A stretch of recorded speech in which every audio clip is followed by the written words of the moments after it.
저는 너는 아무것도 정말 아무것도 모르옵니다. 모르는구나. 저는 오직 아무것도 어머님 모릅니다. 가르침만 오직 어머님 따르겠습니다. 가르침만 따르겠습니다. 보릿고개도 모를 미련한 며느리라 업신여기던 부잣집 시어머니. 헌데 그냥 가난뱅이 며느리가 아닙니다. 장부 한 줄에서 사기꾼의 흠결을 콕 잡아채는 예리하고 정확한 눈을 감추고 있었던 것이었지요. 과연 며느리는 왜 자신의 똑똑한 재주를 숨겼던 것일까요? 조선야담소를 찾아주셔서 감사합니다. 구독과 좋아요는 사랑입니다. 그럼 이야기 시작합니다. 옛날 옛적 충청도 공주 땅 깊은 골짜기에 연이라 불리는 훈장의 딸이 살고 있었습니다. 아버지에게 물려받은 것이라곤 낡은 붓 한 자루와 먹 한 덩이뿐이었으나 그 눈빛만큼은 산골 샘물처럼 맑고 깊은 처자였지요. 연아, 약속해다오. 시집 가서는 절대로 너의 재주를 드러내지 말거라. 시집을 하루 앞둔 밤, 기울어진 초가집 안방에서 어머니 김씨가 딸의 손을 꼭 붙잡고 있었는데 호롱불에 비친 어머니의 눈가에는 그렁그렁 고인 눈물이 금방이라도 쏟아질 듯 흔들리고 있었습니다. 바깥에서는 가을 귀뚜라미가 쉴 새 없이 울어대고 있었으나 좁은 방 안의 감도는 무거운 침묵 앞에서는 그 소리마저 아득하게 느껴졌지요. 그라는 며느리를 좋아할 시어머니는 이 세상 어디에도 없단다. 하물며 샘까지 밝으면 건방지고 주제를 모른다 하여 온갖 손가락질을 받게 되느니라. 어머니의 목소리는 다급했고 마디마디 힘이 실려 있었습니다. 시집살이에 등뼈가 휘도록 치이며 세상 풍파를 온몸으로 겪어온 어머니였기에 그 한마디 한마디에는 살을 애는 듯한 경험이 고스란히 녹아 있었습니다. 연희는 대답 대신 어머니의 거칠게 갈라진 손등을 조용히 어루만졌고 어머니는 그런 딸의 고운 손길에 입술이 파르르 떨리며 끝내 참았던 눈물 한 줄기를 흘리고 말았지요. 연희에게 글과 셈을 가르쳐준 사람은 다름 아닌 아버지 강훈장이었습니다. 마을 아이들에게 천자문을 가르치던 아버지는 유독 딸에게만큼은 남다른 정성을 쏟았는데 다른 집에서는 딸에게 바느질이나 가르쳤으나 강훈장은 어린 연희를 무릎에 앉히고 붙잡는 법부터 차근차근 일러주었습니다. 저녁이면 호롱불 아래 아버지와 나란히 앉아 장부 읽는 법을 배우던 시간이 연희에게는 세상에서 가장 따뜻하고 포근한 기억이었고 아버지의 무릎 위에서 먹가는 냄새를 맡으며 글씨를 따라 쓰던 그 순간들은 아무리 세월이 흘러도 잊을 수 없는 보물과도 같았지요. 연아, 먹빛을 잘 보거라. 좋은 먹은 짙어도 맑고 나쁜 먹은 옅어도 탁하니라. 사람 마음도 마찬가지란다.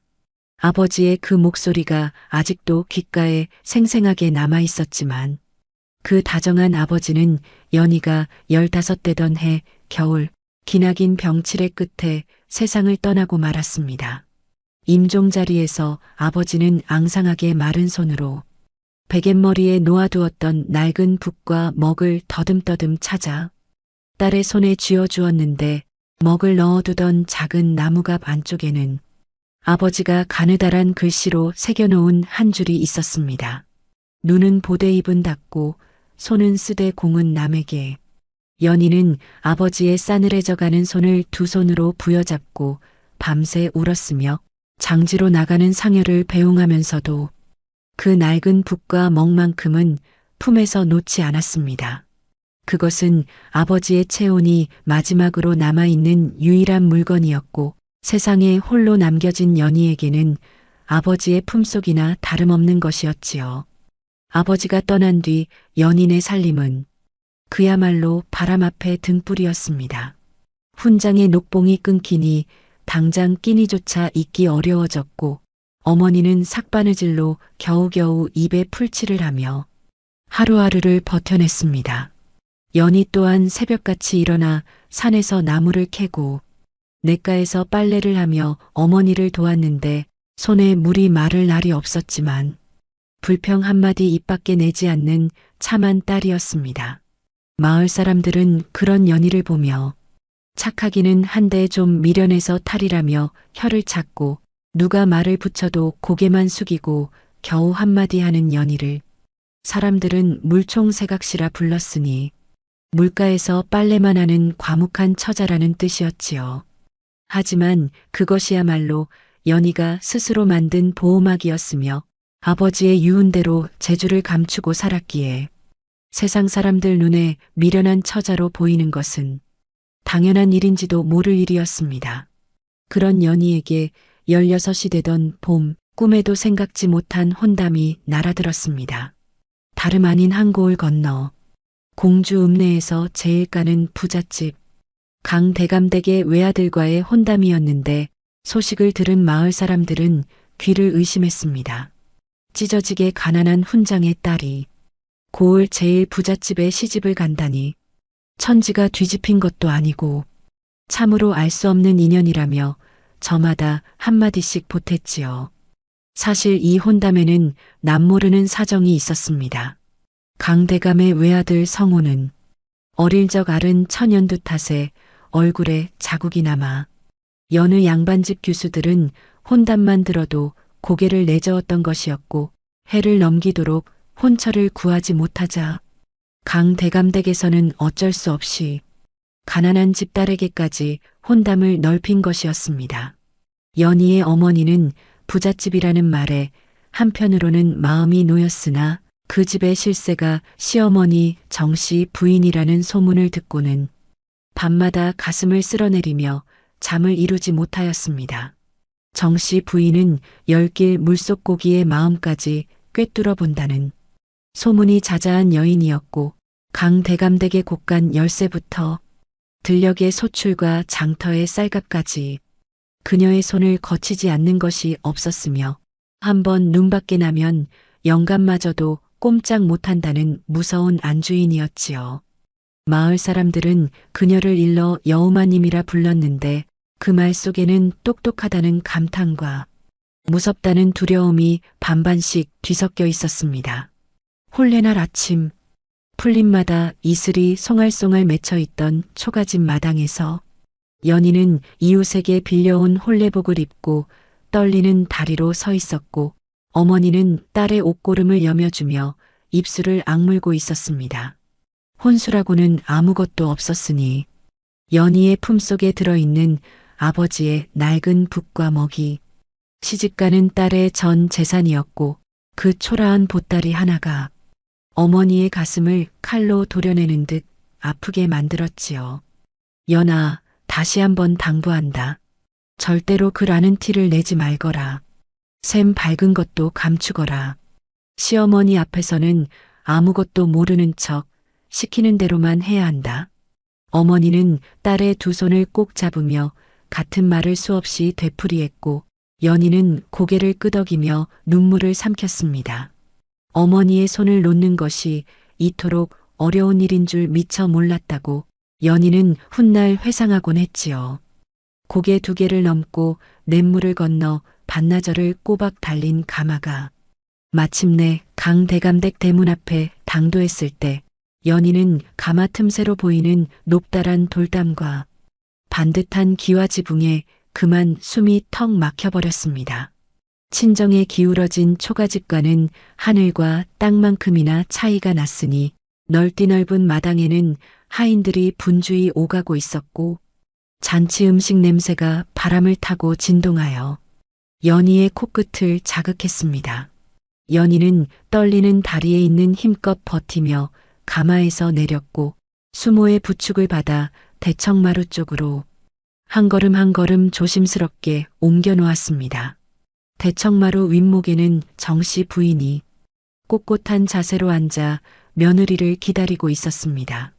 곱게 빗은 쪽머리에 은비녀 하나만 꽂은 소박한 차림이었으나 그 단정함이 오히려 한층 더 서늘한 위엄을 풍기고 있었지요. 연희가 큰 절을 올리자 정씨 부인은 한참 동안 말없이 며느리를 위해서 아래로 천천히 훑어보았는데 그 시선이 연희의 거칠게 갈라진 손 위에 멈추는 순간 미간에 깊은 주름이 잡혔습니다. 훈장의 딸이라지? 예, 어머님. 연희옵니다.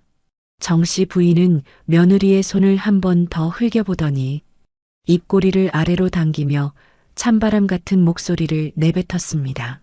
글도 모르고 셈도 모르는 것이 대관절 무엇이 쓸모가 있어 이 집 문턱을 넘었는고. 한마디 한마디가 바늘 끝으로 살을 찌르는 듯 했지만 연희는 고개를 숙인 채 입술만 꾹 깨물었습니다. 아버지의 유훈이 귓가에서 울리고 어머니의 당부가 가슴을 짓눌렀으며 얼굴이 화끈거리는 수치심과 억울함을 한꺼번에 삼켜야 하는 그 순간이 연희에게는 평생 잊지 못할 첫 번째 시집살이의 상처가 되었지요. 저는 아무것도 모르옵니다. 오직 어머님 가르침만 따르겠습니다. 연희의 가느다란 대답에 정씨 부인의 눈빛이 잠깐 멈칫했으나 이내 코웃음을 치며 고개를 돌려버렸습니다. 혼례 잔치가 파하기도 전에 정씨 부인은 며느리를 다시 안방으로 불러들였습니다. 향 냄새가 은은하게 감도는 안방 윗목에 꼿꼿이 앉은 시어머니의 그림자가 호롱불 아래 벽 위로 길게 드리워져 있었고 그 그림자만으로도 연희는 온몸이 얼어붙는 듯한 위압감을 느꼈습니다. 듣거라. 이 집안 살림의 시작과 끝은 내가 쥐고 흔든다.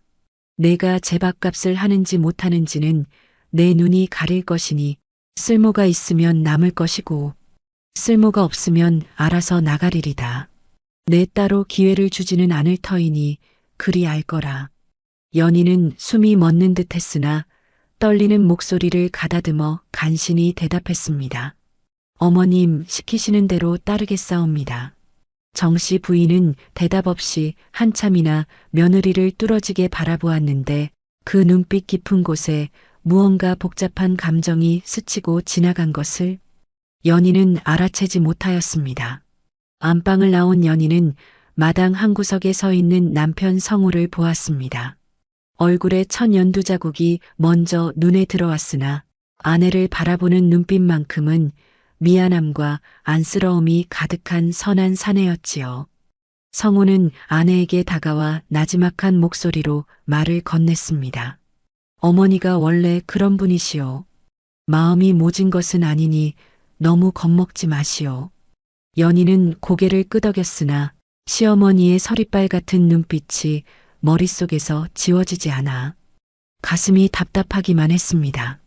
성우는 무어라 더 위로의 말을 건네려다 안방에서 들려오는 어머니의 기침소리에 화들짝 놀라 입을 다물었고 아내 앞에서조차 제 목소리를 내지 못하는 남편의 모습에 연희는 저 사람도 이 집에서 참으로 오래 눈치를 보며 살아왔구나 싶어 마음 한 구석이 저리도록 짠해졌습니다. 그날 밤 연희는 잠든 남편 곁에서 홀로 뜬 눈으로 앉아 품속에서 아버지의 붓과 먹을 조심스럽게 꺼냈습니다. 나무갑 뚜껑을 열자 아버지가 새겨놓은 글씨가 호롱불 아래 희미하게 빛났고 연희는 그 글씨 위에 손가락을 올려 한자 천천히 어루만지며 아버지의 얼굴을 떠올렸지요. 글씨를 가르쳐 주시던 아버지의 따뜻한 손길과 먹을 갈 때마다 나던 그윽한 냄새와 연희의 머리를 쓸어주시던 투박한 손바닥이 눈앞에 아른거렸습니다. 아버지, 저 잘할 수 있겠지요? 대답 없는 물음이 방안을 외롭게 맴돌았고 연희의 눈에서 뜨거운 눈물이 소리 없이 흘러내려 나무갑 위에 한 방울 뚝 떨어졌습니다.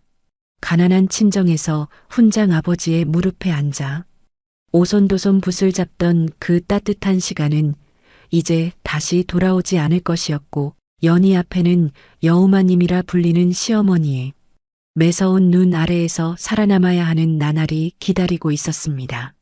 한편 그 시각 안방에서는 정씨 부인이 홀로 앉아 곡간 장부를 펴놓고 있었습니다.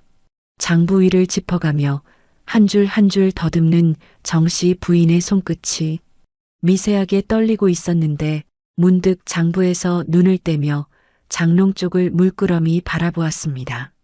장롱 깊숙한 곳에는 작은 나무 상자가 하나 들어 있었고 그 안에는 세월의 때가 고즈넉이 내려앉은 소박한 은비녀 하나가 잠들어 있었으나 정씨 부인은 그 상자를 꺼내지 않은 채 다시 장부 위로 시선을 돌렸습니다.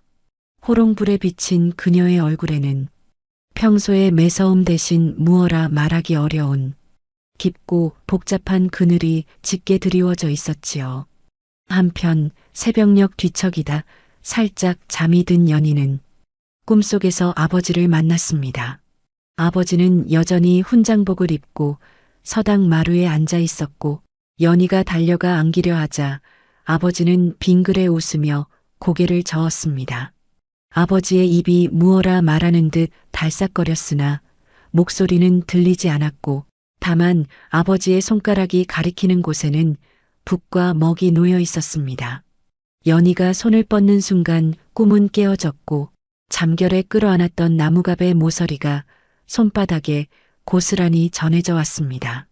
창호지 너머로 희뿌연 여명이 밀려들고 있었고 연희의 볼 위에는 잠결에 흘린 눈물 자국이 아직 마르지 않은 채 남아 있었지요. 이튿날 새벽 닭이 울기도 전에 연희는 자리에서 일어났습니다. 찬물에 세수를 하고 흐트러진 옷매무새를 단정하게 여민 뒤 보따리 속 아버지의 나무갑을 한번 꼭 쥐었다가 다시 깊이 넣어두었습니다. 마당으로 나서자 담장 너머 우물가에서 빨래하던 마을 아낙네들의 수군거림이 바람을 타고 연희의 귀에 스며들었습니다. 강대감댁세 며느리가 그 가난뱅이 훈장네 딸이래. 여우마님 성에 차겠어? 오래 못 버틸 거야. 저 거친 손 좀 봐. 부잣집 안방에 어울릴 손이 아니지. 연희는 귓전을 때리는 그 말들을 못 들은 척 고개를 숙이고 부엌 쪽으로 걸음을 옮겼습니다. 억울했지만 대꾸할 수도 없었고 얼굴이 달아올라 귓끝까지 벌겋게 익었으나 발걸음만큼은 흐트러지지 않으려 이를 악물었지요.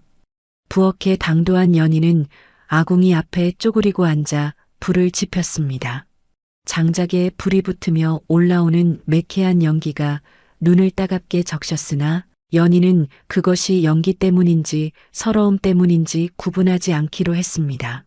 이 집에서 살아남으려면 아버지의 유훈대로 눈은 크게 뜨되 입은 꼭 다물어야 했고 재주를 철저히 숨기는 것만이 무탈하게 뿌리를 내리는 유일한 길이라 여겼지요. 아궁이에 불길이 올라 솥이 달궈지기를 기다리는데 곳간 쪽에서 인기척이 났습니다. 고개를 돌려보니 이른 새벽부터 곳간 안으로 들어서는 정씨 부인의 뒷모습이 보였습니다. 시어머니는 곳간 선반 위에 놓인 두꺼운 장부를 꺼내 들고 넘기고 있었는데 손가락이 장부 위를 짚어가는 모습이 어찌나 빈틈없고 야무져 보이던지 연희는 저도 모르게 발걸음을 멈추고 말았습니다. 장부 위에 빼곡히 적힌 글씨의 먹빛이 짙고 맑아 좋은 먹으로 쓴 것임을 연희는 한눈에 알아보았으나 들킬세라 재빨리 고개를 숙이고 아궁이 앞으로 돌아왔지요. 그때 등 뒤에서 서리빨 같은 목소리가 날아들었습니다. 아침 죽이 아직도 안 올라왔느냐? 이 집에서는 해 뜨기 전에 부엌 일이 끝나야 하느니라. 뒤도 돌아보지 않고 내뱉은 시어머니의 한마디에 연희는 화들짝 놀라 허리를 바로 세웠고 대답도 채하기 전에 정씨 부인은 이미 안방 쪽으로 발걸음을 옮기고 있었습니다. 연희는 떨리는 손으로 솥뚜껑을 열며 속으로 되뇌었습니다. 참아야 하느니라. 보여서는 안 된다. 아버지가 그러셨듯 조용히 그저 조용히 해내면 된다고 말이지요. 아궁이 속에서 장작이 타들어가며 불꽃이 일렁이고 있었고 그 붉은 빛이 연희의 젖은 눈가 위에 따스하게 내려앉았습니다. 연희는 아버지가 남기신 나무갑 속 글귀를 가만히 떠올리며 오늘 하루도 입을 꼭 다물고 버텨내기로 마음을 다잡았습니다. 그런 날이 하루 이틀 쌓여 어느덧 보름이 지났으나 연희의 처지는 나아지기는커녕 더 깊은 외로움 속으로 가라앉고 있었으니 시아버지 강대감마저 며느리와 밥상을 함께한 적이 단 한 번도 없었기 때문입니다. 홀레날에도 사랑방 문을 걸어 잠근 채 얼굴조차 비추지 않았던 양반이니 마을 사람들이 돌부처 영감이라 부르는 것도 무리가 아니었지요. 강대감은 체면을 목숨보다 중히 여기는 사람이었습니다. 전직 현감까지 지낸 양반가의 어른으로서 가난한 훈장의 딸을 며느리로 들인 것이 못내 부끄러웠고 그 부끄러움을 감추기 위해 며느리를 아예 없는 사람 취급하는 것이었습니다. 간혹 마당을 지나다 연희와 마주치면 눈길 한 번 주지 않고 헛기침만 하며 사랑방으로 사라졌고 연희는 그런 시아버지의 뒷모습을 볼 때마다 이 집에서 자신의 자리란 것이 과연 있기는 한 것인지 서글픈 마음을 삼켜야 했지요. 시어머니 정씨 부인의 냉대는 혼례 첫날의 그 서리빨 같은 선언 그대로였습니다. 따로 트집을 잡으려 기회를 노리지는 않았으나 그것이 오히려 더 무서운 것이었으니 연희가 하는 일 하나하나를 매의 눈으로 지켜보다가 틈만 나면 가차없이 지적을 쏟아부었지요. 밥알이 설었다. 물 조절도 못하느냐. 빨래에 잿물이 덜 빠졌구나. 다시 해라. 마당 쓸 때 먼지가 이는 것은 빗자루질을 제대로 못하는 탓이다. 아침이면 밥 짓기부터 빨래와 마당 쓸기, 낮이면 배짜기와 바느질, 저녁이면 밥상 차리기와 설거지에, 한밤중에는 다음날 아침 반찬 준비까지 연희의 하루는 해가 뜨기 전에 시작되어 달이 기울어서야 끝이 났습니다. 손등은 트고 갈라져 피가 맺히기 일쑤였고 무릎은 부엌 흙바닥에 달아 까져 있었으나 시어머니 앞에서 아픈 내색을 할 수는 없었지요. 하루는 정씨 부인이 곳간에서 장부를 살피다가 느닷없이 연희를 불러 세웠습니다. 이리 와보거라. 연희가 종종 걸음으로 다가가자 정씨 부인은 장부를 펼쳐 한 줄을 손가락으로 짚으며 물었습니다. 여기 적힌 것이 무엇인지 아느냐? 연희의 눈에는 단번에 들어왔습니다. 쌀 37가마, 보리 22가마라 적힌 장부의 글씨가 또렷이 보였으나 연희는 고개를 숙이며 대답했지요. 그를 알지 못하옵니다. 어머님. 정씨 부인은 한참을 며느리의 숙인 고개를 내려다보더니 코웃음 한 번으로 장부를 덮었습니다. 그래, 내가 그를 알 리가 없지. 됐다. 가서 부엌 일이나 보거라. 돌아서는 연희의 손끝이 미세하게 떨리고 있었습니다. 알면서도 모른다 해야 하는 것이 거짓말보다 더 가슴을 짓누르는 무거운 짐이었지요. 그날 저녁 연희는 안방 청소를 하다가 시어머니의 장롱 앞에서 손이 멈추었습니다. 장롱 아래 서랍이 반쯤 열려 있었고 그 틈새로 조그만 나무 상자가 살짝 삐져나와 있었습니다. 본의 아니게 상자가 눈에 들어왔는데 뚜껑이 밀려 있어 안이 보였고 그 안에는 세월의 때가 내려앉은 소박한 은비녀 하나가 들어 있었습니다.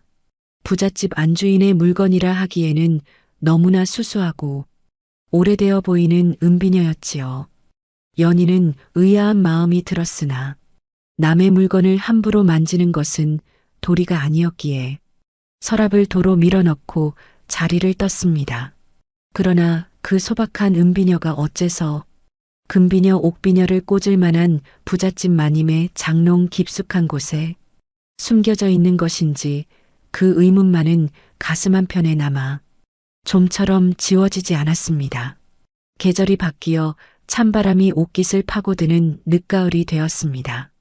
연희가 시집 온 지 어느덧 반년이 훌쩍 지나 있었지요. 반년 동안 연희는 단 하루도 해가 뜨고 난 뒤에 일어난 적이 없었고 달이 중천에 뜨기 전에 잠자리에 든 적도 없었습니다. 잠이 모자라 눈 밑에 그늘이 짙어졌으나 시어머니 앞에서는 언제나 반듯한 자세로 서 있었고 호된 꾸지람을 들어도 입술 한번 삐죽하지 않았지요. 어느 날은 이런 일도 있었습니다. 연희가 김장철에 쓸 배추를 절이느라 큰 독 앞에서 종일 소금을 뿌리고 있었는데 소금기가 트고 갈라진 손등에 스며들어 찌릿찌릿하게 아린 것을 참다 저도 모르게 작은 신음이 새어나오고 말았습니다. 하필 그 소리를 정씨 부인이 들었고 시어머니는 눈 하나 깜짝하지 않고 말했습니다. 소금에 쓰린 것도 못 참으면서 어디 시집살이를 하겠다는 게냐? 내가 이 집에 처음 왔을 때는 겨울에 맨손으로 빨래를 해도 입 밖에 소리 한 번 안 냈었느니라. 연희는 아프다는 말 대신 고개를 숙이고 다시 소금을 한 움큼 쥐었습니다. 그런데 돌아서는 정씨 부인의 입에서 아주 나지막하게 거의 들리지 않을 만큼 작은 소리로 한마디가 흘러나온 것을 연희만이 들었습니다. 저것도 참으니 아주 독하기는 하구나. 그 말이 꾸짖음이었는지 칭찬이었는지 연희로서는 알 길이 없었으나 시어머니의 목소리 끝에 묻어있던 미묘한 떨림이 가슴속에 오래도록 남았지요. 또 한 번은 이런 일이 있었습니다. 늦가을 비가 추적추적 내리던 날이었는데 연희가 마당에 널었던 빨래를 급히 걷어들이다가 발이 미끄러져 진흙탕에 넘어지고 말았습니다. 빨래 보따리가 흙탕물 위에 떨어져 엉망이 되었고 연희는 흙투성이가 된 채 주저앉아 있었지요. 그때 마침 안방 문을 열고 나오던 정씨 부인과 눈이 마주쳤습니다. 연희는 저도 모르게 움찔했고 당장 호통이 떨어질 것이라 몸을 잔뜩 웅크렸습니다.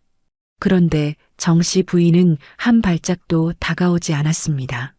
비에 젖은 며느리를 한참 내려다보더니 아무 말 없이 안방 문을 도로 닫아버렸지요. 호통도 없었고 도움도 없었으나 연희는 오히려 그 침묵이 더 무겁게 느껴졌습니다. 혼자 일어나 흙을 털고 다시 빨래를 헹구러 우물가로 향하는데 안방 쪽에서 정씨 부인이 하인에게 마당에 볏짚이라도 깔아놓거라. 미끄러우니 하고 시키는 소리가 빗소리 사이로 희미하게 들려왔습니다. 연희는 그 말을 듣고야 우물가에서 한참을 서서 빗물인지 눈물인지 모를 것이 볼을 타고 흘러내리는 것을 느꼈지요. 강대감댁 마당에 노란 은행잎이 수북이 쌓이던 어느 날 대문 밖에서 낯선 목소리가 울려 퍼졌습니다. 강대감 어른 계시오? 이웃 고을 조주부가 인사 올리러 왔소이다. 너글너글한 웃음기를 잔뜩 머금은 목소리였습니다. 대문이 열리고 들어선 사내는 비단 도포에 갓을 갖춰 쓴 번듯한 행색이었으나 눈알이 이리저리 굴러가며 집안 구석구석을 훑어보는 것이 첫눈에도 속이 깊지 못한 사람이라는 느낌이 들었지요. 조주부라 자칭한 그 사내는 본래 이웃 고을에서 떠돌며 돈놀이를 하던 자였는데 사람 좋은 얼굴 뒤에 뱀 같은 속셈을 감추고 양반가에 체면 심리를 이용하여 돈을 뜯어내는데 능한 자였습니다. 조주부는 사랑방에서 강대감에게 절을 올리며 온갖 달콤한 말로 비위를 맞추었지요. 대감 어른의 높으신 덕망을 이웃 고을에서도 우러러 보고 있사옵니다. 소인이 크게 벌어들린 장사가 있사온데 대감 어른의 이름만 빌려주시면 2배 3배의 이문이 돌아올 것입니다요. 체면을 중히 여기는 강대감은 제 이름이 높다는 말에 귀가 솔깃해져 객을 좋게 대하며 술상까지 내오라 시켰습니다. 부엌에서 술상을 준비하던 연희는 사랑방 쪽에서 흘러나오는 조주부의 너글너글한 웃음소리를 들으며 왠지 모를 불안함에 가슴이 서늘해지는 것을 느꼈으나 며느리가 시아버지의 손님에 대해 이러쿵저러쿵 할 수는 없는 노릇이었지요. 그날 밤 연희가 사랑방 앞 툇마루를 닦고 있는데 방 안에서 강대감과 조주부가 나누는 대화 소리가 문풍지 틈새로 새어나왔습니다. 대감 어른, 여기에 수결만 넣어주시면 됩니다. 형식적인 보증 문서일 뿐이니 어렵게 생각하실 것 없사옵니다. 보증이라는 말에 연희의 귀가 쫑긋 세워졌습니다. 아버지에게 배운 것이 있었으니 보증이란 남의 빚을 대신 갚겠다는 약속이나 다름없었고 잘못되면 집안이 송두리째 날아갈 수도 있는 위험한 일이었지요. 연희는 가슴이 철렁 내려앉았으나 입을 열 수가 없었습니다. 며느리가 시아버지의 일에 끼어들면 건방지다는 호통은 물론이고 쫓겨날 수도 있었기에 연희는 이를 악물고 걸레만 꽉 움켜쥔 채 자리를 떠야 했습니다. 이불 속으로 돌아온 연희는 잠든 남편의 등을 바라보며 한숨을 삼켰습니다. 서방님, 시아버지께서 위험한 일을 하고 계신 것 같사옵니다. 그러나 성우는 돌아 누우며 지친 목소리로 답했지요. 아버지 일에 우리가 나서면 더 큰 화를 부르오. 어머니도 모르는 척 하시는데 우리가 뭘 할 수 있겠소. 성우의 말에도 일리는 있었으나 연희의 불안은 가시지 않았고 보따리 속 아버지의 나무갑이 손끝에 닿을 때마다 아버지의 유훈이 가슴속에서 묵직하게 울렸습니다. 눈은 보되 입은 닫고 손은 쓰되 공은 남에게. 하지만 눈을 크게 뜨고 보고만 있자니 그것이 정녕 옳은 일인지 연희는 알 수가 없었습니다. 조 주부는 그 뒤로도 한 달에 서너 번씩 강 대감댁을 드나들었습니다. 올 때마다 비싼 술과 귀한 약재를 선물로 가져왔고 강 대감은 점점 그 사내를 믿게 되었지요. 정씨 부인은 처음에는 그 사내를 탐탁지 않게 여겼으나 강 대감이 당신은 부엌일이나 보시오. 사내들 장사일에 여인네가 끼어드는 것이 아니외다 하고 면박을 주자 입을 다물고 말았습니다. 그 말에 정씨 부인의 눈가에 스친 이슬매짐이 분노였는지 서러움이었는지는 연희만이 보았고 연희는 그 순간 시어머니도 이 집에서 참고 살아온 세월이 자신 못지않게 길었을지 모른다는 생각이 문득 스치고 지나갔습니다. 겨울이 깊어갈수록 시어머니의 냉대는 여전했으나 어느 순간부터 미묘한 변화가 생기기 시작했습니다. 한밤중 빨래를 하다 손이 꽁꽁 얼어붙어 방망이를 놓친 연희가 부엌 아궁이 앞에서 숨을 호흡 불며 손을 녹이고 있을 때 정씨 부인이 아무 말 없이 미지근한 물 한 대접을 놓고 간 일이 있었습니다. 돌아보았을 때는 이미 시어머니의 뒷모습이 안방 쪽으로 사라지고 있었고 연희는 그 미지근한 물에 언손을 담그며 눈시울이 뜨거워지는 것을 참을 수 없었지요. 그것은 시집 온 이래 시어머니에게서 받은 첫 번째 온기였으며 차가운 겨울밤 아궁이 앞에서 연희의 가슴을 녹인 것은 활활 타오르는 장작불이 아니라 정씨 부인이 아무 말 없이 놓고 간 물 한 대접이었습니다. 며칠 뒤에는 더욱 가슴 저리는 일이 있었지요. 연희가 새벽에 우물물을 기르러 나갔다가 돌아와 보니 부엌 아궁이에 불이 미리 지펴져 있었습니다. 하인에게 물어보니 아무도 모른다 했으나 아궁이 앞에 놓인 부직갱이가 시어머니 방 쪽을 향해 비스듬히 놓여 있어 연희는 누가 이 불을 지펴 놓았는지 짐작할 수 있었습니다. 따뜻하게 달궈진 아궁이 앞에 앉아 연희의 코끝이 시큰해졌지만 그 온기에 대해 감사의 말을 건넬 수는 없었습니다. 정씨 부인은 자신의 온정을 들킨다는 것 자체를 수치로 여기는 사람이었기에 알아차렸다는 내색을 하는 것이야말로 시어머니의 체면을 깎는 일이 되었을 것이기 때문이었지요. 하지만 이튿날 아침이 되면 정씨 부인은 어김없이 매서운 눈빛으로 돌아와 있었고 밥이 또 무르다. 질퍽한 밥은 돼지한테나 죽어라 하며 밥상을 밀어내곤 했습니다. 연희는 어젯밤의 온기와 오늘 아침의 냉대 사이에서 시어머니의 진심이 어디에 있는 것인지 도무지 알 수가 없어 혼란스러운 날들을 보내야 했지요. 그해 섣달 무렵이었습니다. 정씨 부인이 곳간에서 장부를 들여다보다가 미간을 잔뜩 찌푸리며 한숨을 쉬는 것을 연희가 보았습니다. 장부를 넘기는 시어머니의 손끝에 다시 미세한 떨림이 있었고 평소 같으면 한치의 흐트러짐도 없는 그 당당한 어깨가 눈에 띄게 축 처져 있었습니다. 연희는 무언가 심상치 않은 일이 벌어지고 있음을 직감했으나 한 발짝도 가까이 다가갈 수 없었습니다. 아버지의 유훈이, 어머니의 당부가, 그리고 이 집에서 살아남아야 한다는 절박함이 연희의 발목을 꽁꽁 묶고 있었기 때문이었지요.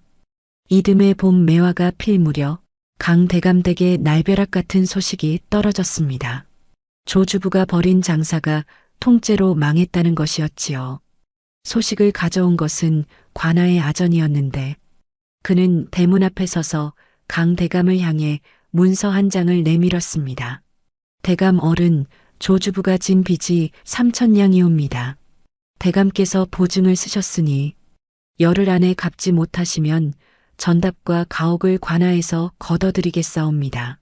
3,000냥이라 하면 강 대감댁에 전답 300석지기를 통째로 팔아야 겨우 될 수 있는 어마어마한 돈이었습니다. 강 대감은 그 자리에서 다리에 힘이 풀려 툇마루에 주저앉았고 종이를 쥔 손이 나뭇잎처럼 바들바들 떨리고 있었습니다. 아니 이럴 수가. 조주부가 틀림없이 이문이 난다 하지 않았느냐. 형식적인 보증이라 하였는고 강대감의 비명 같은 외침이 마당을 울렸으나 그것은 이미 엎질러진 물이나 다름없었습니다. 아전이 돌아간 뒤 소식을 전해 들은 정씨 부인은 평생 한 번도 보이지 않았던 모습을 보였으니 안방 문턱에 선 채로 온몸이 굳어버린 것이었습니다. 그녀가 평생을 바쳐 지켜온 이 집안의 살림과 재산이 한순간에 날아갈 판국이었으니 그 충격이 얼마나 컸는지 걸음도 뗄 수 없이 그 자리에 서서 한참을 꼼짝도 하지 못했지요. 영감, 도대체 무슨 짓을 하신 geb니까? 정씨 부인의 목소리는 차갑다 못해 얼음장 같았습니다. 강대감은 고개를 들지 못한 채 바닥만 내려다보았고 그 위풍당당하던 양반의 체면은 흙먼지보다 가볍게 무너져 내렸습니다. 내가 그놈에게 속은 것이오. 나도 몰랐소. 정씨 부인은 이를 악물었습니다. 내가 처음부터 그놈이 미덥지 않다 하지 않았습니까? 사내들 장사에 여편네는 끼어들지 말라고 하신 분이 누구십니까? 그 말에 강대감은 아무 대꾸도 하지 못했고 사랑방 문턱에 걸터앉은 채 허공을 바라보는 눈이 흐리멍덩했습니다. 연희는 부엌 문틈으로 그 광경을 지켜보며 가슴이 무너지는 듯한 심정이었습니다. 아니나 다를까 자신이 그날 밤 엿들었던 보증 문서가 화근이 된 것이었지요. 그때 입을 열었더라면, 그때 누군가에게 알렸더라면 하는 후회가 파도처럼 밀려왔으나 지나간 일이었습니다. 정씨 부인은 무너지는 마음을 억지로 다잡고 당장 곳간 장부를 펴놓고 재산을 정리하기 시작했습니다. 전답을 팔고 집기를 팔아도 3,000냥에는 턱없이 모자랐고 셈을 맞추면 맞출수록 절망만이 깊어져 갔지요. 장부를 넘기던 정씨 부인의 눈에 문득 눈물이 고였으나 그녀는 소매 끝으로 재빨리 닦아내며 아무에게도 그 눈물을 보이지 않으려 안간힘을 썼습니다. 연희는 시어머니가 장부 앞에서 힘겨워하는 모습을 보며 입술이 타들어가는 듯 했습니다. 그 장부의 글씨를 읽을 수 있었고 셈을 맞춰볼 수도 있었으나 입을 열었다가는 글을 안다는 것이 탈로 나는 것이고 그동안 미련한 척 속여온 것이 밝혀지면 거짓말쟁이라는 낙인까지 찍히게 되는 것이었습니다. 연희는 갈림길 앞에서 발이 붙은 듯 움직일 수가 없었지요. 열흘이라는 시간은 모래시계의 모래처럼 빠르게 흘러갔습니다. 강대감이 아는 양반 벗들에게 도움을 청하러 다녀보았으나 3,000냥이라는 돈 앞에서는 옛정도 체면도 아무런 소용이 없었습니다. 문전박대를 당하고 돌아온 강대감은 마당에 서서 하늘을 올려다보며 한마디를 내뱉었는데 그 짧은 한마디에 평생의 자존심이 고스란히 무너져 내리는 소리가 담겨 있었습니다. 이 집안을 내가 말아먹었구나. 강대감의 눈에서 생전 처음으로 눈물이 흘러내렸습니다. 그 모습을 멀찌감치 지켜보던 정씨 부인은 대청마루 기둥에 등을 기댄 채 눈을 질끈 감았습니다. 평생을 함께 산 남편이 저토록 무너지는 것을 보는 것은 제사를 도려내는 것보다 더한 고통이었으나 손쓸 방도가 없는 자신이 이 집안의 안주인이라는 것이 그저 원통할 따름이었지요. 그날 저녁 밥상을 올렸으나 아무도 수저를 들지 않았고 강 대감댁에는 먹장구름이 내려앉은 듯 숨막히는 침묵만이 집안 구석구석을 채우고 있었습니다. 연희는 그 모습을 보고야 더 이상 참을 수가 없었습니다. 그날 밤 연희는 잠든 남편 곁에서 일어나 보따리 속 아버지의 나무갑을 꺼내 가슴에 품었습니다. 아버지의 유훈이 새겨진 글씨 위에 떨리는 손가락을 올려놓으며 한참을 고민한 끝에 연희는 드디어 결심했습니다. 이튿날 이른 아침 연희는 정씨 부인이 안방에 혼자 앉아 있는 틈을 보아 조심스럽게 안방 문 앞에 무릎을 꿇었습니다. 어머님, 한 말씀만 올려도 되겠사옵니까? 정씨 부인은 며느리를 흘겨보았습니다. 무엇이냐? 쓸데없는 소리라면 입을 다물거라. 연희는 떨리는 목소리를 가다듬으며 입을 열었습니다. 조주부가 가져왔던 보증 문서에 수상한 점이 있는 것 같사옵니다. 글씨의 먹빛이 우리 집 장부의 먹빛과 달라 보였사옵니다. 순간 안방의 공기가 꽁꽁 얼어붙었습니다. 정씨 부인의 눈이 번쩍 뜨이더니 며느리를 향해 서리빨 같은 눈빛을 내리꽂았습니다. 지금 무슨 소리를 하는 게냐? 정씨 부인의 목소리가 낮게 깔리며 방 안을 가득 채웠습니다. 글도 모른다 했으면서 장부의 먹빛을 안다고? 보증 문서를 봤다고? 내가 감히 시아버지의 문서를 엿보았단 말이더냐? 연희는 고개를 바닥에 박으며 간절히 말했습니다.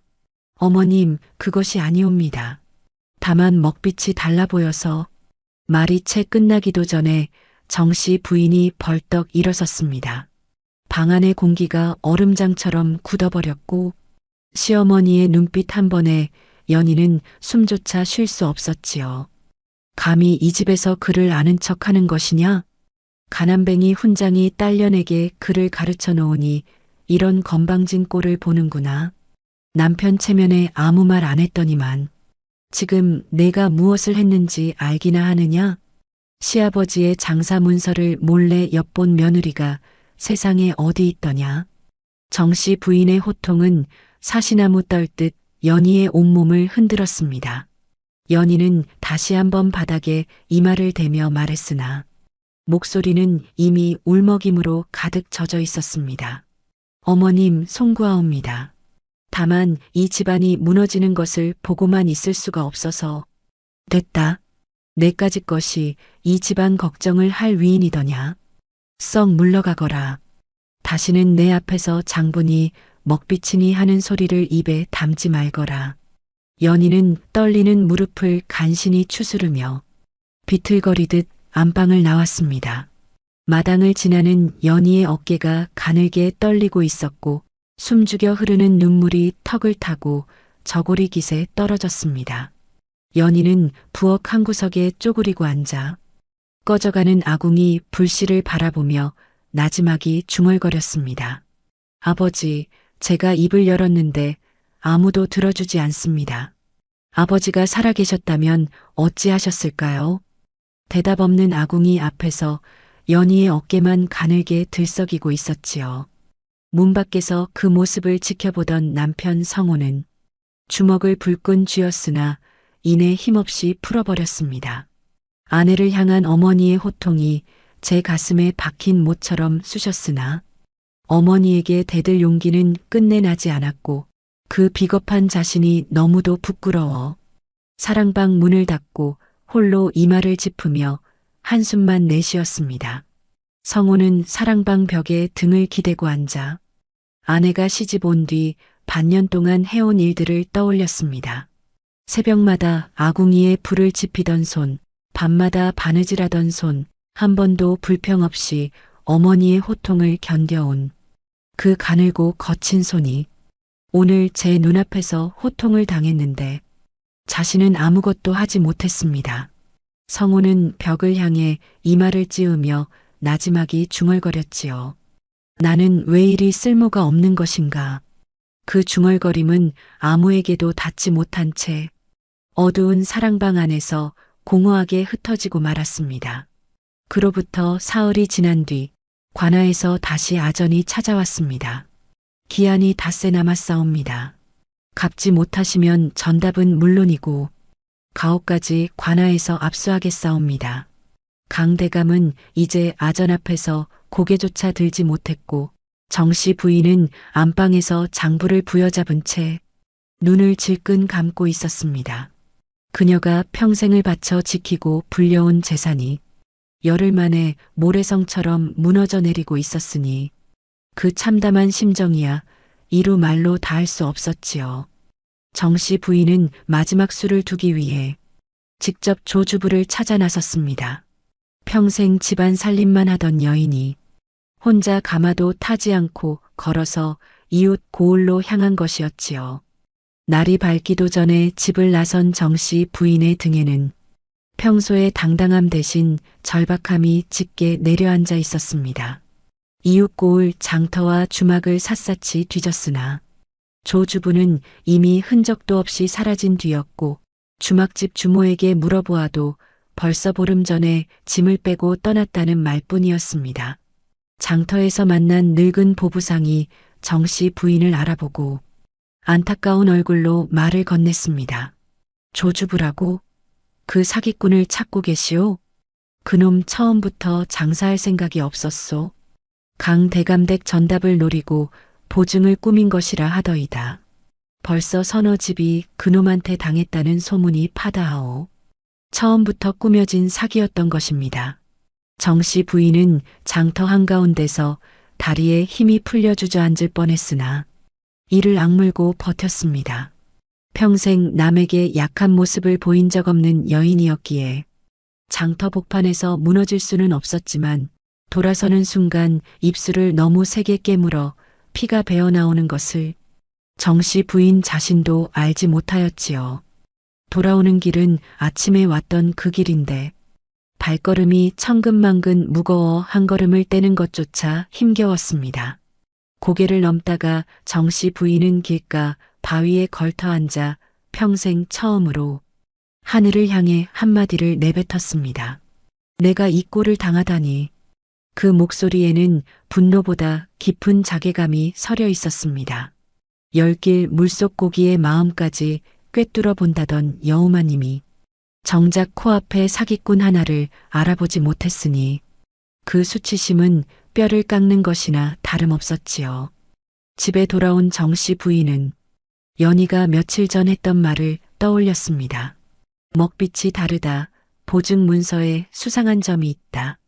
그때 귀를 기울였더라면, 그때 며느리의 말을 한 번이라도 들어보았더라면 이 지경까지는 오지 않았을 것이라는 후회가 가시처럼 가슴을 찔러왔지만 스스로 무릎 꿇고 며느리에게 물어볼 수는 없었습니다.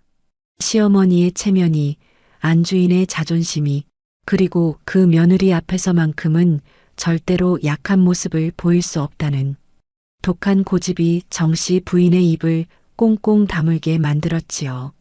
한밤중에 정씨 부인은 장롱 앞에 홀로 앉아 있었습니다. 장부를 펼쳐 놓았으나 글씨는 눈에 들어오지 않았고 무심결에 장롱 아래 서랍을 열어 그 소박한 은비녀를 꺼내 손바닥 위에 올렸습니다.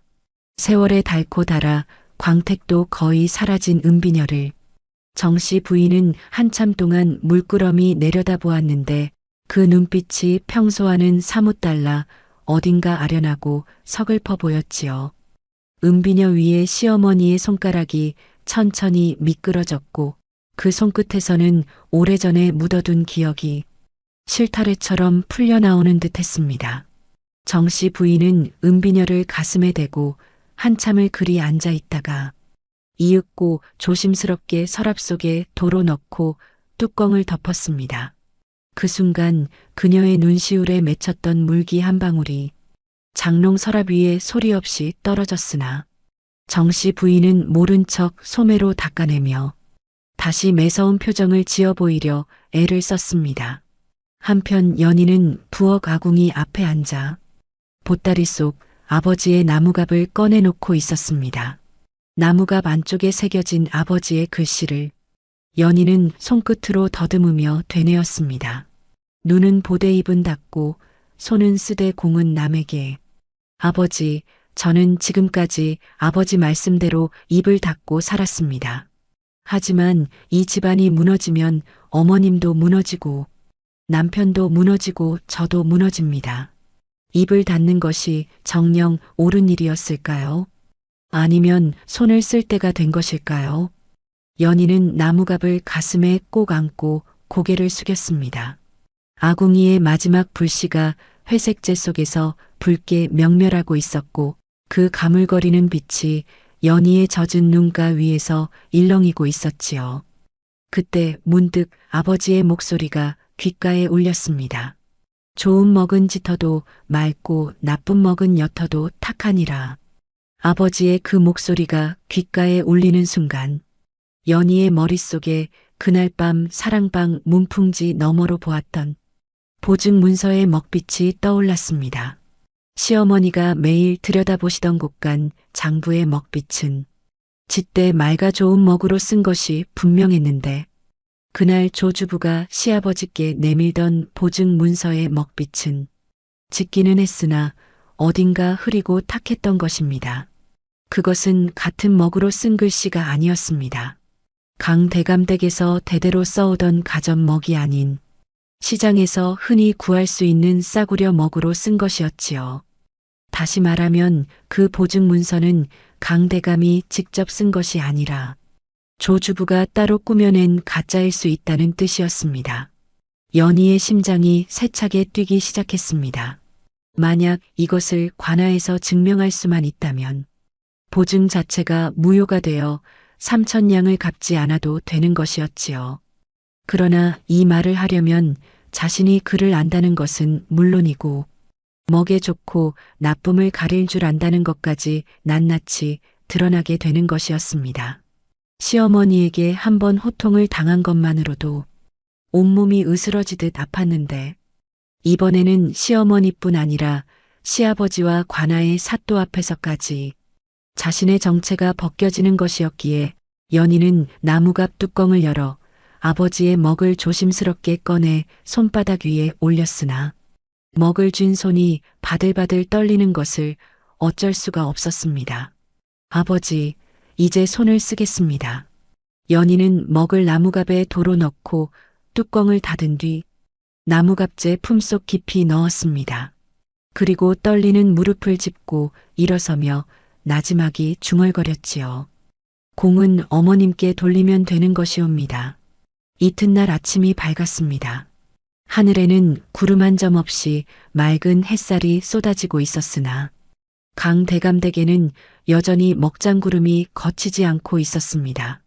이른 아침 관아에서 아전이 다시 찾아왔습니다. 내일이 마지막 기한이옵니다. 내일까지 3,000냥을 갚지 못하시면 전답과 가옥을 관아에서 걷어드리겠사옵니다. 오늘 낮 사또 앞에서 마지막으로 사정을 아랠 기회를 드리오니 관아로 나오시옵소서. 강대감은 이제 대꾸할 기력조차 남아있지 않았습니다. 아전이 돌아간 뒤 정씨 부인이 안방에서 나오며 말했습니다. 영감, 관아에 나가셔야 합니다. 가만히 앉아 당하느니 마지막으로 사정이라도 해보십시오. 강대감은 고개를 끄덕이며 비틀거리듯 일어섰고 정씨 부인도 외출 채비를 했습니다. 평생 집안 살림만 하던 여인이 관아에 가겠다고 나선 것은 그야말로 사력을 다하겠다는 뜻이었지요. 부부가 대문을 나서는데 뒤에서 다급한 발소리가 들렸습니다. 어머님, 저도 함께 가겠사옵니다. 연희였습니다. 정씨 부인은 돌아보며 차갑게 말했지요. 내가 관아에 가서 무엇을 하겠단 게냐? 어머님 곁에서 심부름이라도 하겠사옵니다. 연희의 목소리는 나지막했으나 떨림없이 또렷했고 정씨 부인은 한참을 며느리의 눈을 들여다보다가 아무 말 없이 고개를 돌렸습니다. 거절도 허락도 아닌 그 침묵을 연희는 허락으로 받아들이고 세 사람은 말없이 관아를 향해 걸음을 옮겼지요. 관아 마당에 당도하니 이미 여러 백성들이 모여 있었습니다. 빚 문제로 불려온 것은 강 대감뿐이 아니었으니 조 주부에게 당한 사람이 한둘이 아니라는 소문이 사실이었던 것입니다. 강 대감 부부가 마당 한쪽에 자리를 잡고 서자 사또가 당상에 올라 심리를 시작했습니다. 사또는 50줄에 접어든 듯한 위험 있는 양반으로 눈빛이 칼날처럼 날카로웠지요. 강 대감은 들으라. 조 주부가 진 빚 3,000냥에 대한 보증을 섰으니 기한 내 갚지 못하면 전답과 가옥을 관하에서 걷어들릴 것이다. 혹 할 말이 있거든 아래거라. 강 대감은 무릎을 꿇고 고개를 조아렸으나 떨리는 목소리로 겨우 한마디를 내뱉는 것이 전부였습니다. 사또 나으리 소인이 그놈에게 속은 것이옵니다. 형식적인 보증이라 했을 뿐 3,000냥이라니 꿈에도 몰랐사옵니다. 사또는 보증 문서를 펼쳐들며 말했습니다. 여기 대감의 수결이 찍혀 있지 않은가. 속았다 하여도 수결을 넣은 이상 법도 앞에서는 소용이 없느니라. 강 대감의 고개가 땅에 닿을 듯 떨궈졌고 정씨 부인은 입술을 새하얗게 물어뜯으며 주먹을 불끈 쥐었으나 여인의 몸으로 관아 앞에서 할 수 있는 것은 아무것도 없었습니다. 그때였습니다. 마당 뒤쪽에서 한 여인이 조용히 앞으로 나왔습니다. 사또 나으리 아랠 말씀이 있사옵니다. 연이었습니다. 관아 마당에 모인 사람들이 일제히 고개를 돌렸고 강 대감은 기겁하며 눈을 부릅떴습니다. 정씨 부인의 얼굴이 순식간에 경직되었지요. 사또가 미간을 찌푸리며 물었습니다. 너는 누구인게냐? 여인의 몸으로 심리에 나서다니 예법에 어긋나는 줄 모르느냐? 연희는 차가운 마당 위에 두 무릎을 꿇으며 고개를 숙였습니다. 소부는 강 대감의 며느리이옵니다. 시아버지와 시어머니께서 이 자리에서 억울함을 풀지 못하시는 것을 차마 지켜만 볼 수 없어 불경을 무릅쓰고 나왔사옵니다. 사또는 한참을 연희를 내려다보다가 이윽고 턱을 끄덕였습니다. 좋다. 며느리의 도리로 나섰다 하니 들어는 보겠다. 다만 한마디라도 허튼 소리가 섞이면 불경제로 다스릴 것이니 그리 알 거라. 연희는 품속에서 아버지의 나무갑을 꺼냈습니다. 나무갑 안에서 낡은 먹 한 덩이를 조심스럽게 집어올리며 또렷한 목소리로 말을 시작했지요. 사또 나으리 저 보증 문서에 쓰인 먹빛을 자세히 살펴주시옵소서. 문서의 글씨는 짙대빛이 탁하옵니다. 이것은 시장에서 흔히 구하는 싸구려 먹으로 쓴 것이옵니다. 사또가 보증 문서를 가까이 들여다보았고 연희는 이어서 말했습니다. 이제 소부의 이 먹으로 쓴 글씨와 견주어 주시옵소서. 좋은 먹은 짙어도 맑고 나쁜 먹은 옅어도 탁한 것이 먹을 아는 자라면 한눈에 알 수 있사옵니다. 연희가 나무갑 안에 붓에 먹을 묻혀 관아 마당의 널판 위에 두어 글자를 또박또박 써보이자 사또의 눈이 번쩍 빛났습니다. 보증 문서의 글씨와 연희가 쓴 글씨의 먹빛은 나란히 놓고 보니 확연히 달랐던 것이지요. 강 대감댁은 선대부터 좋은 먹을 사용했사옵니다. 시어머니께서 매일 쓰시는 곳간 장부의 먹빛도 짙대 맑사온데 저 보증 문서의 먹빛은 탁하여 같은 집에서 나온 글씨가 아니옵니다. 시아버지께서 직접 쓰셨다면 우리 집 먹으로 쓰셨을 터인지라 저 문서는 다른 곳의 먹으로 꾸며진 것이 확실하옵니다. 사또가 아전을 시켜 강 대감댁의 곳간 장부를 가져오게 했고 장부와 보증 문서를 나란히 놓고 비교한 결과 먹빛의 차이가 확연했습니다. 사또의 미간이 깊어지더니 보증 문서를 다시 한번 꼼꼼히 살피며 말했지요. 과연 먹빛이 다르구나. 그뿐 아니라 수결 위에 먹이 번진 흔적이 있으니 이것은 본래 문서 위에 다른 종이를 덧대어 베껴 찍은 것으로 보이느니라. 사또는 관아의 형방에게 명하여 문서를 정밀히 감식하게 했고 잠시 뒤 형방이 고개를 숙이며 아뢰었습니다. 나으리 말씀대로 이 문서는 본래의 것이 아니라 따로 작성한 뒤 수결만 옮겨 찍은 것으로 보이옵니다. 보증 금액 또한 위에 글씨를 더 씌운 흔적이 있사옵니다. 관아 마당이 웅성거리기 시작했습니다.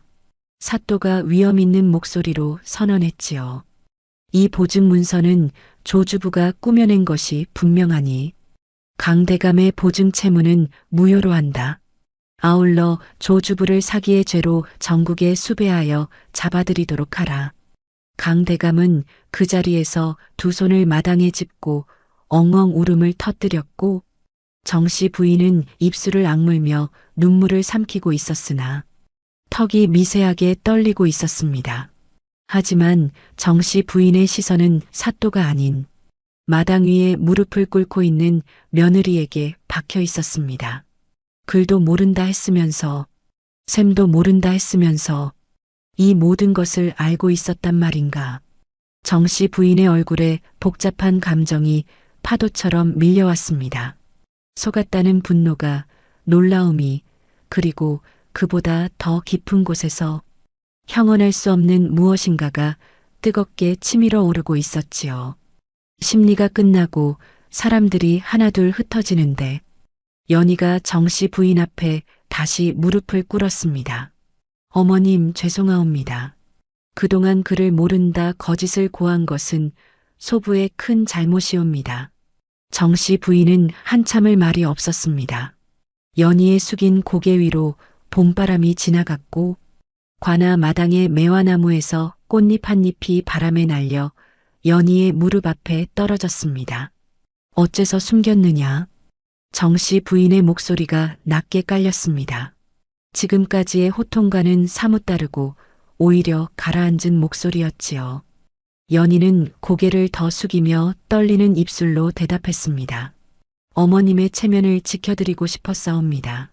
그라는 며느리가 샘까지 밝으면 시어머니의 위신이 서지 않는다고 소부의 어머니가 시집 오는 날 신신당부하셨사옵니다. 소부는 어머님의 안주인 자리를 넘보는 건방진 며느리가 되고 싶지 않았사옵니다. 정씨 부인의 눈이 크게 떠졌습니다. 하오나 이 집안이 무너지면 어머님이 평생을 바쳐 지켜오신 모든 것이 사라지옵니다. 어머님의 자존심이 소부에게는 이 집안의 기둥이나 다름없사온데 그 기둥이 꺾이는 것을 두 눈 뜨고 지켜볼 수는 없었습니다. 연희의 목소리가 점점 떨리더니 끝내 울먹임이 새어나왔습니다. 소부의 아버지께서 유훈을 남기셨습니다. 눈은 보되 입은 닫고 손은 쓰되 공은 남에게 돌리라고. 소부는 오늘도 그 가르침대로 하고 싶었사오나 어머님 앞에서 숨길 수가 없어 이 불효를 저질렀사옵니다. 관아 마당에 긴 침묵이 내려앉았습니다. 그때 뒤에서 성호의 목소리가 울렸지요. 어머니. 성호가 앞으로 나왔습니다. 평소 어머니 앞에서는 숨소리도 크게 내지 못하던 사람이 어깨를 펴고 또렷한 목소리로 말하고 있었습니다. 어머니, 제 아내가 이 집안을 살렸습니다. 아내가 그를 아는 것이 건방진 게 아니라 이 가문이 복이옵니다. 더 이상 제 아내에게 호통치시면 안 되겠습니다. 그것은 성호가 태어나서 어머니에게 한 첫 번째 대들음이었고 목소리는 떨리고 있었으나 눈빛만큼은 흔들리지 않았습니다. 정씨 부인은 아들을 한참 바라보았고 천천히 시선을 며느리에게로 돌렸지요. 연희의 거칠게 갈라진 손이 떨리며 마당 위를 짚고 있었고 그 손등에는 반년 동안의 시집살이가 고스란히 새겨져 있었습니다. 정씨 부인의 입술이 파르르 떨리더니 이윽고 한마디를 뱉었습니다. 일어나거라. 연희가 고개를 들자 정씨 부인의 눈가에 그렁그렁 맺혀있던 눈물이 볼을 타고 줄줄이 흘러내리고 있었습니다. 여우마님이라 불리던 그 철벽 같은 여인의 눈물을 그 자리에 있던 누구도 본 적이 없었지요.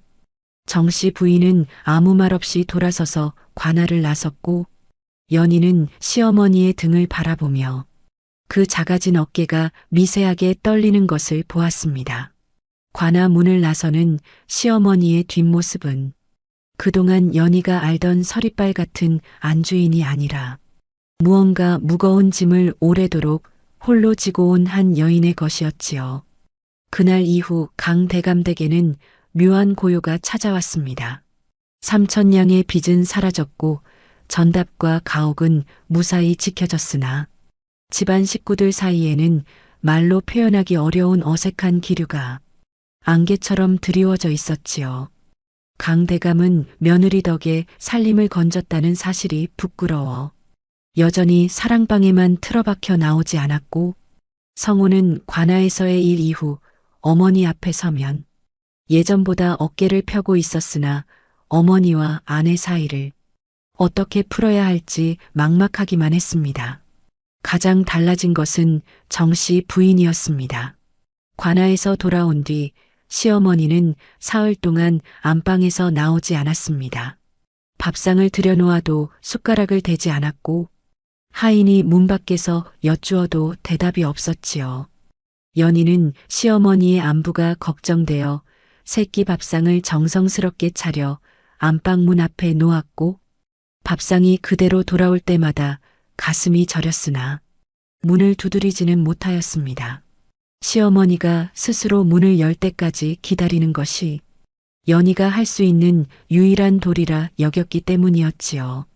나흘째 되는 날 이른 새벽이었습니다. 연희가 부엌에서 아침 죽을 쓰고 있는데 안방 쪽에서 가느다란 기척이 들렸습니다. 고개를 돌리자 안방 문이 반쯤 열려 있었고 문틈 사이로 정씨 부인이 연희를 바라보고 있었습니다. 들어오거라. 잠긴 목소리였습니다. 연희는 솥뚜껑을 조심스럽게 덮은 뒤 두 손을 앞치마에 닫고 안방으로 들어가 시어머니 앞에 무릎을 꿇었습니다. 안방 안은 사흘간 닫혀있던 탓에 공기가 무거웠고 호롱불 대신 창호지를 통해 들어오는 여명의 빛만이 방 안을 희뿌옇게 채우고 있었습니다. 정씨 부인은 장롱 앞에 앉아 있었는데 무릎 위에 작은 나무 상자 하나를 올려놓고 있었지요. 연희는 그 상자를 보는 순간 가슴이 뜨끔했습니다. 시집 온 지 얼마 안 되어 장롱 서랍에서 보았던 바로 그 상자였고 그 안에는 세월의 때가 내려앉은 소박한 은비녀가 잠들어 있었던 것이었지요. 정씨 부인은 한참 동안 입을 열지 않았습니다. 창호지 너머로 새벽빛이 조금씩 밝아지면서 시어머니의 얼굴에 드리워진 그늘이 서서히 거쳐갔는데 그 밑으로 드러난 얼굴에는 평소의 매서움이 온데간데 없이 무언가를 삼키고 또 삼켜온 오랜 세월의 주름만이 깊게 패여 있었습니다. 연아. 시어머니가 연희의 이름을 불렀습니다. 시집 온 이래 단 한 번도 이름으로 불러준 적이 없던 시어머니가 처음으로 며느리의 이름을 입에 올린 것이었지요. 연희는 놀라 고개를 들었고 시어머니의 눈과 마주쳤습니다. 그 눈에는 서리빨이 아니라 오래도록 꾹꾹 눌러왔던 무언가가 둑이 무너지듯 차오르고 있었습니다. 내 너에게 할 말이 있구나. 정씨 부인은 무릎 위의 상자를 천천히 열었습니다. 상자 안에서 낡은 은비녀가 여명빛을 받아 희미하게 빛났고 정씨 부인은 그것을 조심스럽게 집어 손바닥 위에 올렸습니다. 이것이 무엇인지 아느냐? 연희는 고개를 숙이며 대답했습니다. 전에 한 번 뵌 적이 있사옵니다. 어머님의 은비녀이신 줄로만 알고 있었사옵니다. 정씨 부인은 쓸쓸한 웃음을 흘렸습니다. 그 웃음에는 평소의 날카로움이 아닌 한없는 자조가 서려 있었지요. 이것은 내가 이 집에 시집 올 때 가져온 전부였단다. 연희의 눈이 커졌습니다. 정씨 부인은 은비녀를 어루만지며 천천히 입을 열었지요. 내가 열길 물속 고기의 마음까지 꿰뚫어 본다고들 하더구나. 여우마님이라 불린 것도 알고 있다. 하지만 아무도 모르는 것이 있지. 나도 너처럼 가난한 집 딸이었단다. 연희는 숨이 멎는 듯 했습니다. 정씨 부인의 목소리는 가늘게 떨리고 있었으나 한 글자 한 글자에 무게를 담아 또박또박 이어갔습니다. 우리 아버지는 목수였다. 글은커녕 제 이름 석자도 제대로 못 쓰는 분이셨지. 손이 크시고 마음이 넉넉한 분이셨으나 그것으로는 살림을 일으킬 수 없었고 내가 시집 올 때 어머니가 쥐어준 것이라고는 이 은비녀 하나뿐이었단다. 정씨 부인은 은비녀를 바라보며 먼 곳을 응시했습니다. 시집 와서 받은 구박이 너보다 덜하지 않았다. 가난뱅이 목수의 딸이 감히 양반가에 들어왔다고 시어머니에게 날마다 매를 맞았고 그를 모르니 곳간 쌀이 빠져나가도 알 길이 없었지. 그래서 이를 악물고 혼자 그를 익혔단다. 밤마다 부엌 아궁이 불빛에 의지해서 종이 대신 제 위에 손가락으로 글씨를 쓰며 배웠으니 아궁이 앞에서 보낸 밤이 수백은 넘을 게다. 연희의 눈에서 눈물이 쏟아지기 시작했습니다. 시어머니가 매일 곳간 장부 앞에서 보여주던 그 빈틈없는 모습이 하루아침에 갖춰진 것이 아니라 수백 밤의 눈물과 이를 악물어온 세월의 결과였다는 것을 연희는 비로소 알게 된 것이지요. 그런데 내가 이 집에 왔을 때 내가 무엇을 보았는지 아느냐? 정씨 부인의 목소리가 떨렸습니다. 거칠게 갈라진 손, 고개를 숙이고 아무 말도 못하는 과묵한 처자, 가난한 집에서 시집 온 며느리. 그것은 30년 전의 나였다. 정씨 부인의 두 눈에서 뜨거운 눈물이 줄줄이 흘러내렸고 연희도 두 손으로 입을 틀어막았으나 터져나오는 오열을 주체할 수 없었습니다. 내 너를 미워한 게 아니란다. 정씨 부인은 소매 끝으로 눈물을 닦으려 했으나 닦이지 않아. 그냥 흘리는 대로 두며 말을 이었습니다. 내 옛 모습이 보여서 무서웠던 것이다.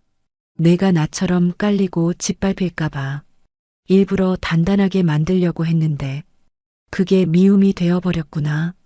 정씨 부인의 어깨가 가늘게 떨리고 있었고 여우마님이라 불리던 철벽 같은 여인이 며느리 앞에서 눈물을 감추지 않는 것은 평생 처음 있는 일이었습니다. 내가 관아에서 한 말이 자꾸 귓가에서 맴돈다. 어머님의 체면을 지켜드리고 싶었다고. 너는 내가 때리고 호통을 쳐도 한마디 원망 없이 이 늙은 것의 자존심을 지켜주려 했단 말이냐. 연희는 고개를 들어 시어머니의 눈을 바라보았습니다.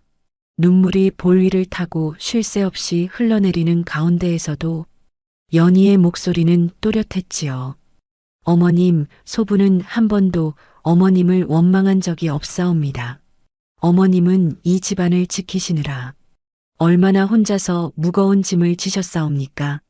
소부의 어머니도 시집살이에 등뼈가 휘도록 치이며 사셨기에 그 마음을 조금은 알 것 같사옵니다. 정씨 부인은 더 이상 말을 잇지 못하고 떨리는 손으로 은비녀를 집어 연희의 손 위에 올려놓았습니다. 이것은 내가 시집 올 때 가져온 유일한 혼수란다. 이제 내 것이다. 연희는 고개를 저었습니다. 어머님, 이것은 어머님의 것이옵니다. 소부는 받을 수 없사옵니다. 정씨 부인은 연희의 손을 두 손으로 감싸주며 말했습니다. 그 손은 시어머니의 손이라기보다 먼 길을 함께 걸어온 한 여인의 손 같았지요. 내가 이 집에 시집 올 때 가져온 것이 아비의 붓과 먹이었고 내가 이 집에 시집 올 때 가져온 것이 이 은비녀였다. 가난한 집딸이 시집가며 품에 넣어온 것은 물건이 아니라 마음이란 것을 이제야 알겠구나. 그러니 받아다오. 연희는 은비녀를 두 손으로 받아 가슴에 품었고 시어머니와 며느리는 서로의 손을 꼭 잡은 채 한참을 울었습니다. 창호지 너머로 아침 해가 완연하게 밝아오고 있었고 안방 안을 가득 채운 여명의 빛이 두 여인의 젖은 볼 위에 따스하게 내려앉고 있었지요. 그것은 며느리가 시집 온 이래 시어머니와 나눈 첫 번째 눈물이자 첫 번째 온기였으며 오래도록 닫혀있던 두 사람 사이의 빗장이 마침내 소리 없이 풀리는 순간이었습니다. 문 밖에서 그 울음소리를 듣고 있던 성호는 뜨거운 것이 볼을 타고 흘러내리는 것을 느끼며 소리 없이 고개를 숙였습니다. 어머니와 아내 사이에 가로놓인 벽이 자신의 힘으로는 끝내 허물지 못했던 것을 두 여인이 서로의 눈물로 녹여낸 것이었지요. 세월이 흘러 강대감댁에는 다시 평온한 날들이 찾아왔습니다.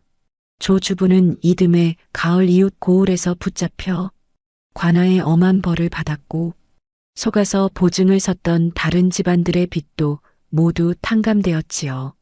강대감은 그 일을 계기로 사랑방에서만 글을 읽던 습관을 버리고 직접 곡간 장부를 들여다보기 시작했으며 며느리를 볼 때마다 헛기침을 하던 버릇도 어느새 줄어들었습니다. 체면을 내세우기보다 가족의 마음을 살피는 것이 진짜 어른의 도리라는 것을 늦게나마 깨달은 것이었지요. 정씨 부인은 더 이상 며느리에게 호통을 치지 않았습니다. 대신 곡간 장부를 내밀며 이렇게 말했지요. 오늘부터 장부 관리는 내가 맡거라. 내 눈이 어두워져서가 아니라 이 집 살림을 믿고 맡길 수 있는 사람이 생겼으니 하는 소리다. 연희는 그 말에 눈시울이 뜨거워졌으나 웃음으로 대답했습니다. 어머님, 장부는 함께 보겠사옵니다. 어머님의 눈은 아직 이 고을 어느 누구보다 밝으시옵니다. 정씨 부인은 콧잔등이 시큰해지는 것을 참으며 고개를 돌려버렸으나 돌아선 입가에는 평생 처음 보는 부드러운 미소가 번지고 있었지요. 그로부터 10년이 훌쩍 지났습니다. 연희는 강대감댁의 살림을 맡아 전답의 소출을 늘리고 곡간을 넉넉하게 채웠으며 이웃 고을에까지 현명한 안주인이라는 칭송이 자자했지요. 하지만 연희는 시어머니가 곁에 있을 때면 언제나 한 발짝 뒤에 서서 정씨 부인의 체면을 먼저 세워주었고 장부에 새로운 것을 기록할 때면 반드시 시어머니에게 먼저 엿준 뒤에 붓을 들었습니다. 아버지의 유훈을 연희는 끝내 저버리지 않았던 것이지요. 어느 늦가을이었습니다. 정씨 부인이 병석에 누운 지 보름이 지나고 있었습니다. 한때 열길 물속 고기의 마음까지 꿰뚫어 본다던 여우마님의 기력이 가을 낙엽처럼 하루하루 떨어져 가고 있었지요. 연희는 시어머니 곁을 한시도 떠나지 않았습니다. 시어머니의 이마에 맺힌 땀을 닦아내고 따뜻한 미음을 한 숟갈씩 떠올리며 밤낮으로 간호했는데 지친 기색 하나 내비치지 않는 며느리를 보며 정씨 부인은 가느다란 목소리로 말했습니다.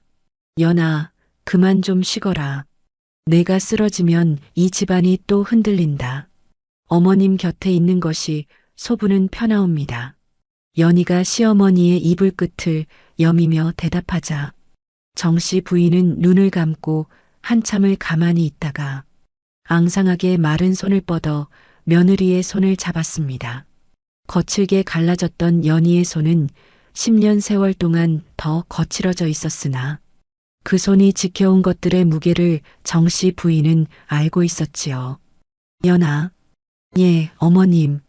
내가 처음 이 집에 시집 왔을 때 아궁이 제 위에 손가락으로 글씨를 쓰며 이를 악물던 그 밤들이 아직도 생생하구나. 정씨 부인의 목소리가 점점 가늘어지고 있었습니다.